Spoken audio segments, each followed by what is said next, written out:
Il aura fallu attendre 30 ans pour qu'Andy Warhol ait définitivement raison. Raison d'affirmer que tout le monde aurait droit à son quart d'heure de célébrité. On est arrivé là, où vous allez, toute personne aura son petit quart d'heure de célébrité. On est allé bien plus loin.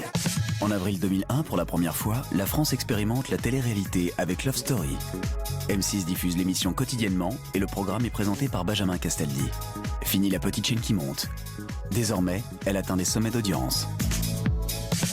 Avoir trouvé un grand loft à louer rien que pour nous, j'hallucine grave. C'est clair. Ça correspond à nos valeurs, mais entre guillemets, si j'ose dire. On est bien d'accord, hein.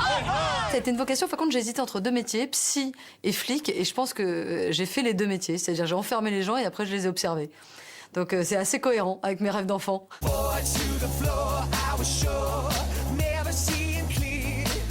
J'ai jamais revendiqué que c'était la réalité, puisque fondamentalement se retrouver avec des gens que vous ne connaissez pas, enfermés, filmés 24 heures sur 24, c'est quand même pas une situation naturelle.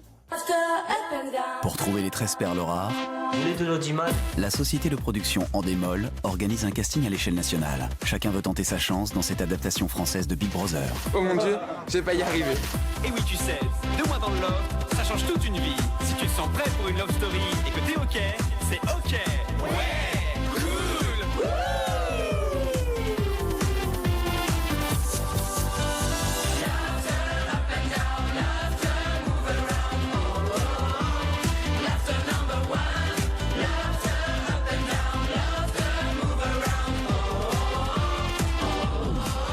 Vous croyez qu'on définit avant des prototypes pour un casting et qu'on les trouve, c'est un leurre. Ça ne fonctionne pas. Oh, qu'est-ce que j'ai 12 ans.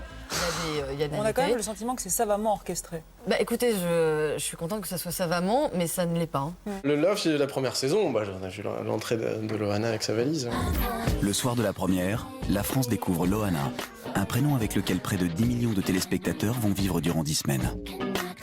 J'ai un copain dont la télé a explosé ce soir-là et qui a vu un signe. Dès le 3e jour, le public assiste, médusé, aux ébats de Loana et de Jean-Édouard dans une piscine qui fera couler beaucoup d'encre. Je mentirais si je vous disais que j'avais pas regardé cette émission, et pas uniquement par curiosité professionnelle. Mercredi 16h30, quelque part dans une piscine. Je dormais sur place et je vais quand même, parce que j'avais quand même un mari, je vais voir mon mari, je dîne avec lui dans un petit restaurant et là j'entends parler de Loana. Et c'est idiot ce que je vais vous dire, mais j'en revenais pas que des gens à côté de ma table puissent parler de Loana. Love Story devient un phénomène de société en France. Pour M6, l'audience est record le soir de la finale avec presque 50% des téléspectateurs. M6, comme on dit, en a sous le pied. Elle compte bien profiter de cette capacité, et notamment cette capacité créative. La grande nouveauté, c'est de voir des inconnus qui font des choses banales, sans aucun intérêt, devenir des sujets de curiosité et captiver des millions de téléspectateurs. C'est surtout un succès qui n'est basé sur rien, sur aucun talent en fait, sur juste d'être là à un moment M. C'est vrai que j'ai pas fait grand chose, j'ai été que 70 jours dans un loft. Avant j'étais rien, maintenant je suis peut-être un peu plus, mais ça a été un jeu, bon ça nous a amené là où on est, mais peut-être qu'on n'est pas si mal que ça. Est-ce que c'est bien? Est-ce que c'est mal? Je n'en sais rien. Décidément, Love Story déchaîne les passions. Cet après-midi, 200 manifestants ont déversé des poubelles à Neuilly pour protester contre cette émission d'M6. Les anti-Love Story se sont ensuite rendus à la plaine Saint-Denis, devant le fameux loft, pour tenter de s'y introduire. Les gens vont pas me croire, mais je n'ai pas vu ces images. Le 12 mai 2001 est une journée d'action à l'échelle nationale. Des associations s'insurgent contre ce premier programme de télé-réalité. On sait que c'est un phénomène de société. On sait que ça faisait à la fois scandale et fascination. On sait tout ça. Mais on était tellement dans le process de production. C'était tellement lourd qu'en fin de compte, ça ne nous atteignait pas. On ne les force pas, ces candidats à faire ça. Non, certes. Alors voilà, c'est un choix, tant pis pour eux s'ils sont cons.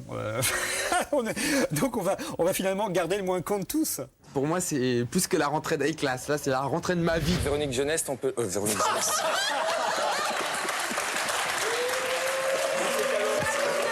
C'est une femme moderne, libre, loin des préoccupations des femmes de son âge. Voilà, je trouve que ça la résume très bien.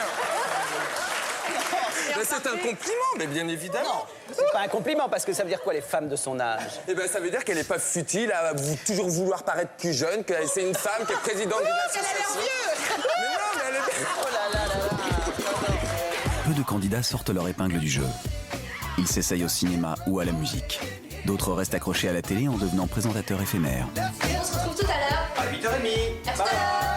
Christophe et Julie, un couple formé dans le loft, donnent naissance au premier bébé de la télé-réalité française 2 ans après sa sortie.